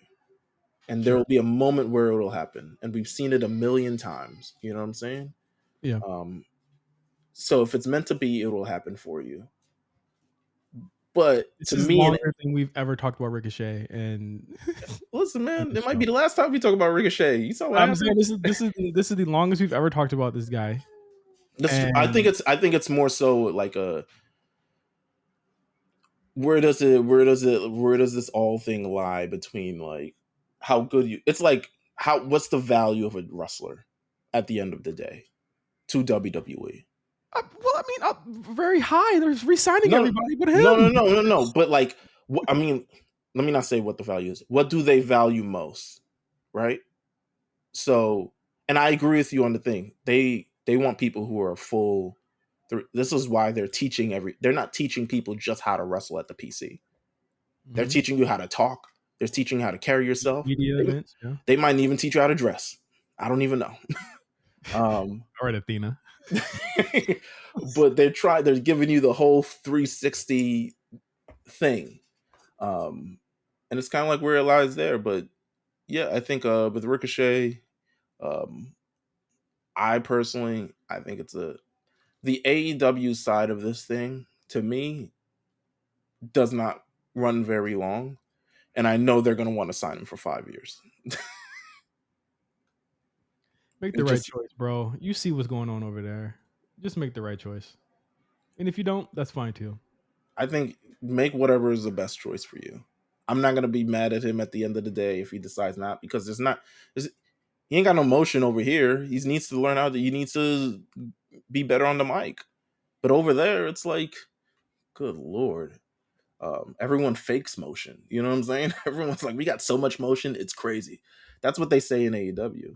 But yeah, I don't know. It is what it is. We're the best wrestle. Good luck, buddy. We're the best wrestle. How It's about not that? we're the best talk though. So No, it's sorry, definitely Ricky. not. So you'll be fine there. Clash at the Castle, Scotland. The Scotland Scotland, huh? Yeah. emanates from the OVO Hydro. Shout out Drake. I guess that's where he's hiding it. Uh, five matches announced. It seems to be a Triple H special. 5 matches. The card seems to be final, so I think that's cool too. Is there anything that happened on Raw other than Ricochet's? Raw just seemed like very. I guess we got to talk about this hotel key thing, but I guess we Um, could talk about that with what I believe to be the main event. still, the main event for me, I'm not really happy with it.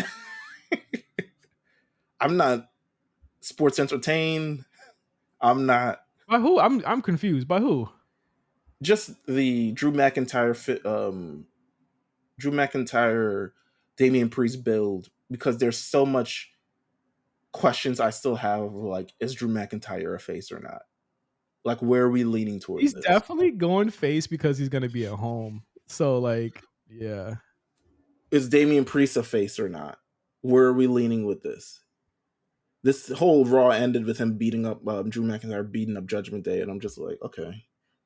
But I think honestly, Raw was over after that man got thrown through a car windshield. But Did they? No, it wasn't. They made me wait all night for that, and I was like, that shit was whack. yeah, my thing was, I was like, he got the overcoming. I was like, we home free, baby.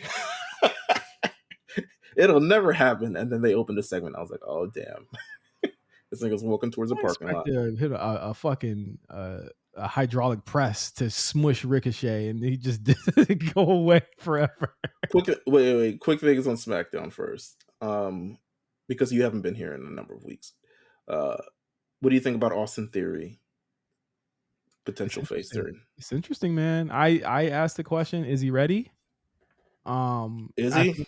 I think there's one person. I think if there's one person that could potentially get people to cheer for Austin Theory, it would be Grayson Waller because he's just such a dick.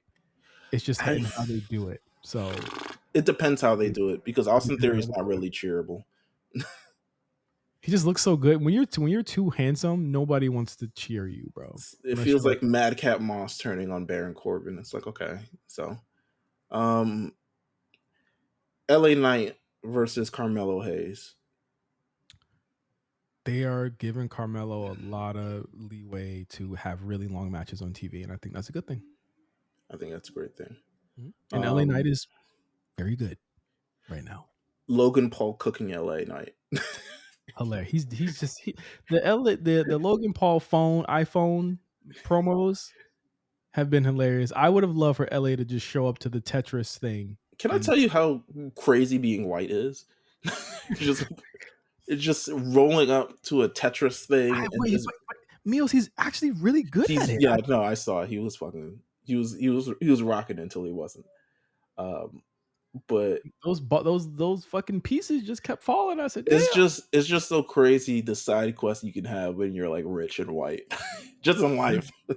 Yeah. Um, what did you think of Piper Niven's promo? She's going up against Bailey. People are mean. Yes. I think people are mean. Um, I I think it was the best promo she's ever cut. Hmm. I think it was imposing. I thought it was threatening. I thought that she really gave. I did you notice Bailey kind of smirking because I could tell she could not hold in She was how like, "Oh, proud she's she in was. her bag."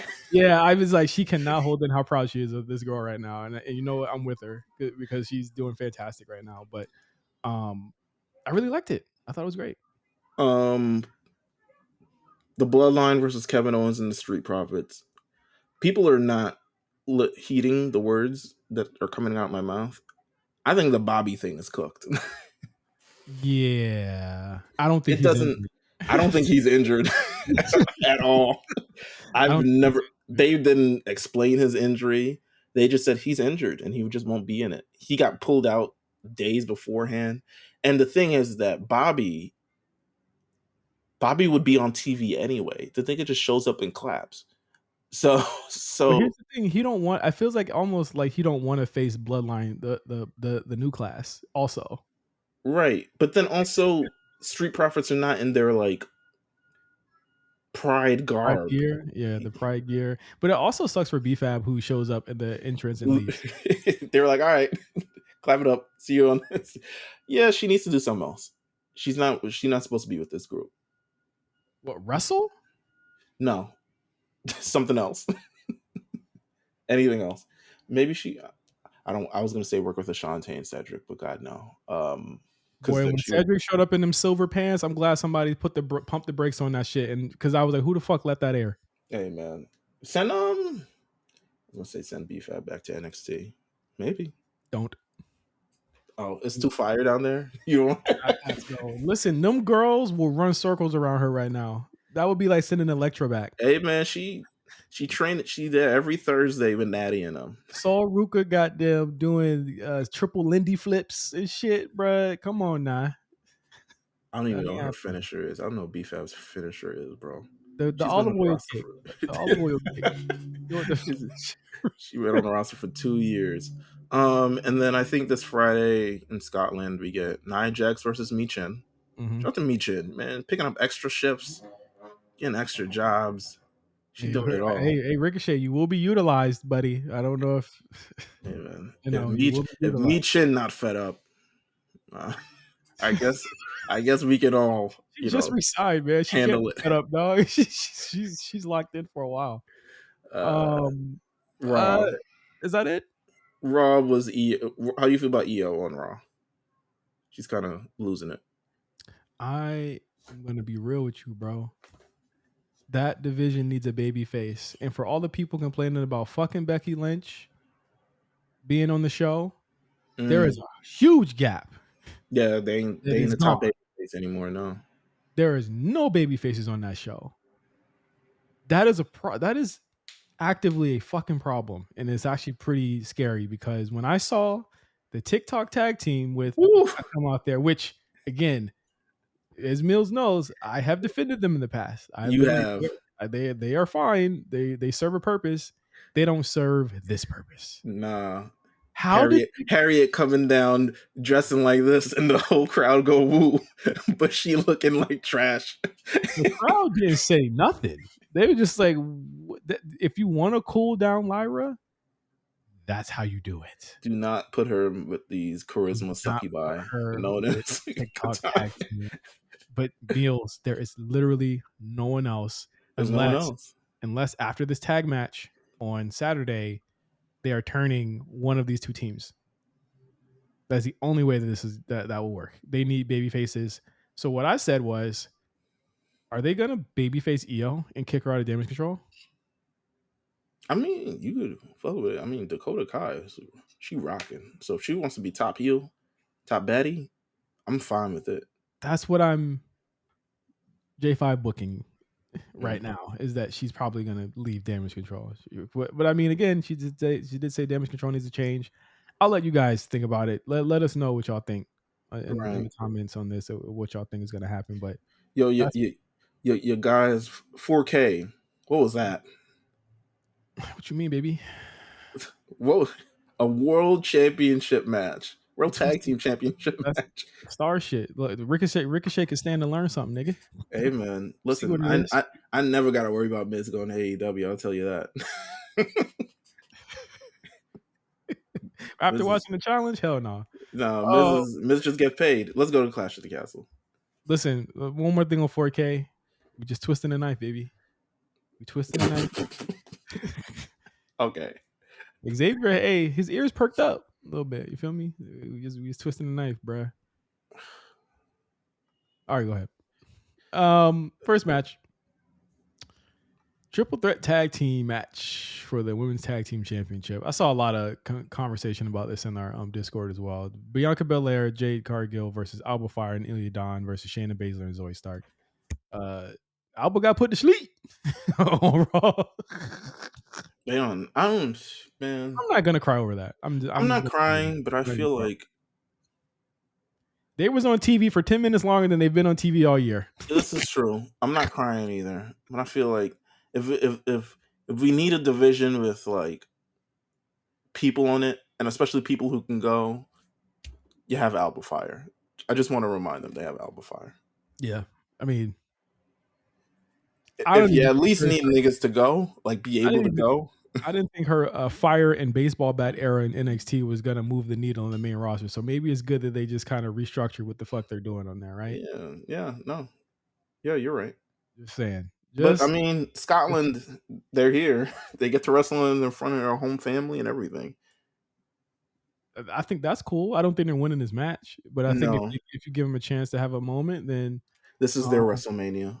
yeah, that's it's pretty cool for them.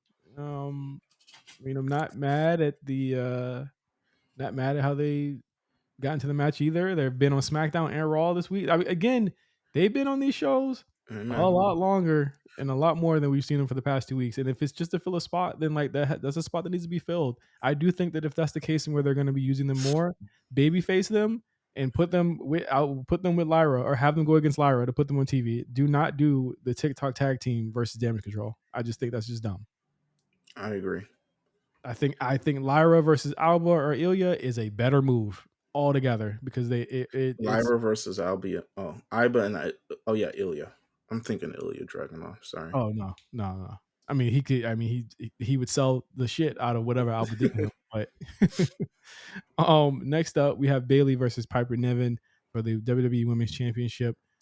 This is one of those ones where it's like it's kind of set in stone what Bayley's doing this summer. So it's really just she's on side quests Yeah, until August. But I think that if you wanted to have a moment where UK loves Bailey, UK also loves Piper, this is a match where she gets to kind of show off what she can do, but also Bailey can continue her campaign as like one of the best women's wrestlers of the year so far. I think Bailey. Yeah, we're gonna get a really good match, so I'm not even mad about it. I think it's going to be a really good match. Piper's gonna be able to show off what she can get. Hopefully, the crowd's behind her. I think we'll get a good energy crowd, unlike fucking Toledo, Ohio. Um, Stop going to Ohio. Sorry, Comic Coil. Sorry, Ben Coil. Sorry, Channing. Sorry, everybody. I didn't even know Ohio had more cities to fucking go to. I was No, like, bro. Cleveland, Columbus, Imagine getting written off in fucking Toledo. Toledo. Where do Jesus. you? What's that flight looking like? You know what I'm saying? Going home Um, from Toledo. from Toledo, baby. Come on. Ugh. Um, CM Punk said Ricochet. I was like, God damn, nigga, you don't even know him like that. Uh, you don't even know him. I'm looking forward to this match. I want to see what happens on SmackDown too. I think there's supposed to be some kind of like, is it Bailey versus Chelsea or Yeah, I something? think it's Bailey versus no, it's Chelsea versus Naomi. Actually, Chelsea versus Naomi. Yes. See, everyone also be playing with Naomi too. They're like, Naomi's not doing anything. Like, I'm tired of them booking Naomi. I'm like, Naomi's fine, bro. what did they want her to do? They want her to be champion. That's what they want her to do. And I'm just like, it's not happening right now. Sorry. Who she again? Like I said, with Ricochet, who she leapfrogging? Drewski hands. Who she leapfrogging? Naomi gets, you know, let me shut up. That money. Sami Zayn versus Chad Gable in Ooh, they got to get an Oscar for what they've been doing, man. I gotta man. come on now. Um, Did you know Otis had this in him? Be real. standing there and being. All right, Did I know he could you are stand there and you be know what, man? menacing? You are something else. Did I Let me know he just could tell do you, the bro. wrong thing, all the wrong things at the wrong time? You are Obviously. you are truly something else. I'm telling you, bro. Hey man, I can't get through to you Chad ever. Gable should have took off his belt on Monday What the hell? and got to being him like the That's crazy. giant baby he is. That is Um, nuts. you think they would ever show? Do we get belt? Oh yeah, I guess we do get belt lashings. That was a big part of WrestleMania. Yeah, Mama Rose Did belt. you ever get whoopings as a kid? Were you got I was a whoopings? good kid. I the option for whoopings was there, but I was so good in school that that never happened. I was a smart motherfucker. I was never That's I crazy. was All never a right, smart. well, I'm not smart. I was never a bad kid, so I never had to get the whoopings that people wanted me to get. all right, Like my sister didn't want me to get whoopings, or no, my sister wanted me to get whoopings, but I never, it never happened. So all right. Well, good for you. Um, I have no idea who so last pay per view I said Chad Gable should win. And I stand firm, but Chad Gable should have won last pay per view because now I don't think he's winning. Uh, I don't think this spins off into a Chad Gable versus Otis for the Intercontinental title match. I think it spins off into Chad Gable versus Otis regular ass match, Yeah, and Chad gets the title down the line. Yes, and then I don't think Sammy will get pinned to lose this title. I'm gonna be real. ooh, I think Otis costs Chad Gable the match. I think that And is it. I think we are leading to the pop in Scotland for Otis putting his hands on Chad Gable. I think you're But absolutely what's my man's name? The TikToker and the what's that tag team now? Fuck, not Alpha Academy, not who Diamond Mine. The who. Creed brothers. Oh yeah, what about him? They supposed to. You haven't seen all the little backstage things with them. I've seen it. Yeah, All right, so it could happen. I'm just saying. I think that's what helps him get the IC title down the line though, but probably not here. No. No, probably not here. Yeah. So I think Sami Zayn wins this. Chad Gable does not win this. It'll be good. I mean, this is what their third match, I think. It'll be good. Great. Yeah, Cody Rhodes versus AJ Styles in an I Quit match. Let me tell you, I was shocked. I feel like Cody's getting what he's getting to do whatever the fuck he wants to do in this title reign. I feel like they're saying, "No, Cody, you don't need to defend on this pay per view," and he's like, "Yes, the fuck I will." Yes, I do. I put the asses in the seats, and he wouldn't be wrong. Uh, No, Cody, if they see you every month, it won't feel as special. I'm special when they see me every time they see me, every motherfucker. fucking time they see How do him. you feel about this? How this feud came together since you weren't here last week for Mark Henry Gate? I like the homage to the Mark Henry thing. I don't get why that was a bad thing, or people thought that was a bad thing to do in that situation. I thought that ultimately you pay homage to the past. It doesn't matter. Like in the world of wrestling, like that type of shit, like it only matters when they want it to matter. Like Yeah, you're like, Cody, you were there that night when it happened. I'm like, yeah, but that only matters when they write it to matter. You know what I'm saying? Like it could be what it is. You know what I'm saying? And that could be completely fine. But I quit the match is crazy. This shit I got Quit long match ago. is definitely crazy. Do you think we see blood? Shit, we might. That's a good question. I feel like you got to do blood, man. How crazy is it that this match has never happened in the United States? I know, right? Like that is crazy. That is the Georgia boys going together, both American driven, and this match has never happened in the United States. I think that Drew and Damien have their fucking work cut out for them here. Oh yeah, I would absolutely. almost say if I didn't think they had a planned angle that was going to be a big deal, I would almost shudder to say that they honestly should main event they should like put this title match in the beginning of the show so that it doesn't take away attention from other matches. Whoever's opening this show, I'm trying to think. So there's a couple Scottish people on this show, Mhm. but You got to put the women's tag before the main event. There's no freaking way, Meelz, that um, AJ Styles and Cody Rhodes won't be taking the thunder away from whatever's going to happen in this. Yeah. There's no way. Yeah, it's an unquit match, so there's going to be a lot of gaga. Yeah. Um, And how does AJ going to say I quit? that's what I'm interested in watching for the match. Like they had arguably one of the matches of the year a couple of weeks ago. yeah. This is crazy. Yeah, Like it's they're pretty doing it nuts. again. So with the step.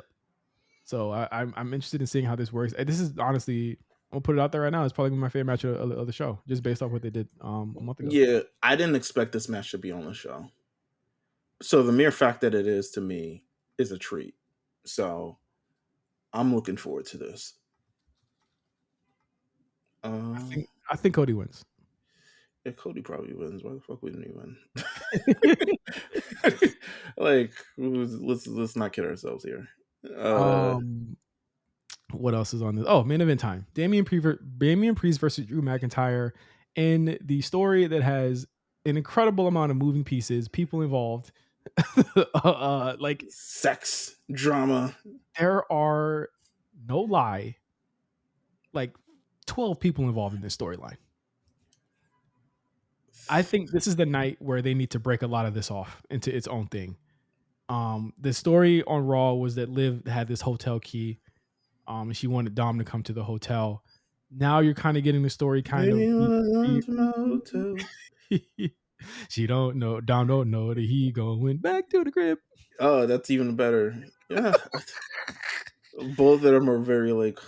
I'm starting to feel like is Dom involved? Is Finn involved? But like, Here's my thing. okay, I think it depends on when Rhea's coming back. I think they put themselves in a position where it's like, if Rhea's coming back, we can kind of speed this up in a certain way. But if she isn't, they might have to go a different way with it. And I think the Finn thing is on. Finn took that card. I don't know if that was just like a funny gag or it was like. well, it's part of people were like, oh, well, Finn was going to go to the hotel. I was like, no, I feel like the card was a setup for Damian. I feel Yeah. like the card was a setup for Damian, not that like Finn was going to go. I feel like he's absolutely working with Liv to turn Dom. That's what I took from it. Was the Okay. card was a red herring. It was like the card wasn't to get Dom to go. The card was to throw Damian off, and it didn't work. So he took the card back and was like, okay, it didn't work tonight. No, that makes way more sense. Yeah, I felt like it was a red herring. It was like, oh no, it wasn't that Finn was going, and people are nasty for thinking that he has a wife, but like the card was because Well, it Dom was has a wife too, but here he not is fucking around. hey, come on, man. Different zip code, baby. No, I was playing. But no, seriously, like I took from it as Finn and Liv are working together to turn Dom, and that's why they're playing it that way. That's why he took the card because it wasn't meant for Dom to go anyway. It was Because he meant wasn't there. Dom wasn't there during the final segment. exactly. So I'm interested in the story. I just want to see it kind of move. Again, we kind of sitting. I'm not interested in the Drew McIntyre and Damian Priest part. I just feel like just give Drew the fucking title, bro. Like, just give him the title, right? Give him the title. I could go either way. Damian should probably move on. I think Damian had the title. He had the photo ops. I think it is time to move on. I think you have possibly a bigger match to go with Gunther versus Drew in August, or Gunther versus Punk in August, if that's what they want to do. There are a lot of Money ways. in the Bank. All right, so Money in the Bank. Money in the Bank is next. I'm assuming Cody might want to go this pay per view too.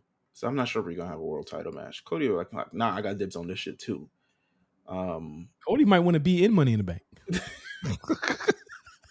Hell in a Cell me, baby. I want to cash in on myself. No, wait, H. You gotta listen to me now. But I'm trying to figure out like long-term strategy for this. Is there a way? Is there an alternate route to Gunther that doesn't involve